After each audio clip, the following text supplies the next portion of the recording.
We recently interviewed a bricklayer who had a really bad apprenticeship. We know you had a really great one. So is it general in the industry to have quite a good one, or were you just lucky, or is it more you tend to find quite bad apprenticeships? I had a great one, but yeah, I do know friends in the industry who've had tough ones. Yeah, they have. Yeah, and they've been used as labourers, and that's why, as much as there's a lot of debate and there's things on our page that where people have said, we've already been asked for advice, haven't we? Advice. About, is this the right thing that's happening to me right now? I'm in my apprenticeship right now. Is this the right thing that's happening to me? And being one that springs to mind, and we did mention it in the podcast, but he was asked to pay like £55 a week in fuel just to go out of his own salary, his own wages. And he won't have been on and he's only on an apprenticeship wage. Now, that to me, that's not correct. That's not right. But I think supporting, going back to the other question, tools. Like, I massively believe that an apprentice should be supported by their employer with the tools, because to a certain extent.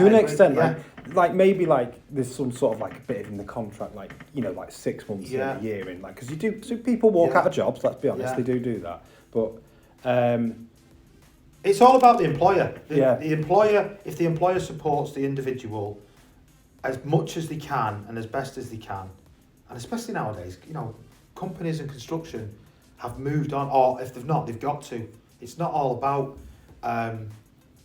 just kind of getting the individual to work and making them like labour, making them sweep up. They should be doing the trade that they're working towards, not used as cheap labour, basically. Which does happen. And I suspect the individual that said about having a tough apprenticeship, I mean, that could mean lots of different things.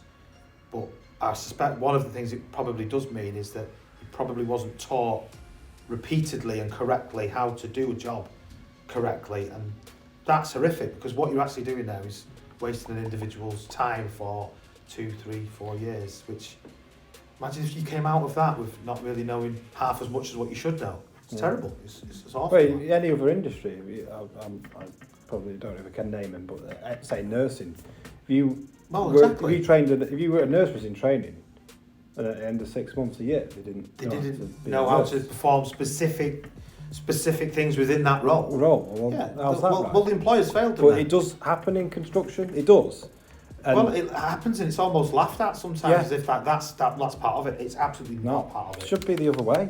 That's why employers should help them. And there is some great employers. There is some. No, there is some fantastic employers, but fortunately, there's a few rogues out there that will get an apprentice, apply for the CITB grant, think that pays that individual's salary. So in all effect, that individual's free to that company, and then they'll just use them until somebody pushes back.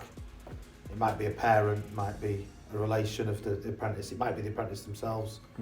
Because they're, at 16, how likely are you to go to your employer and say, "Oh, I'm not happy with what I'm being asked to do here"? Probably not likely at all. No. So, and likewise, if you're an apprentice who's changed a career, at a later stage in life or something. Yeah, and you really want to do it because you've made that massive decision to get changed. Yeah.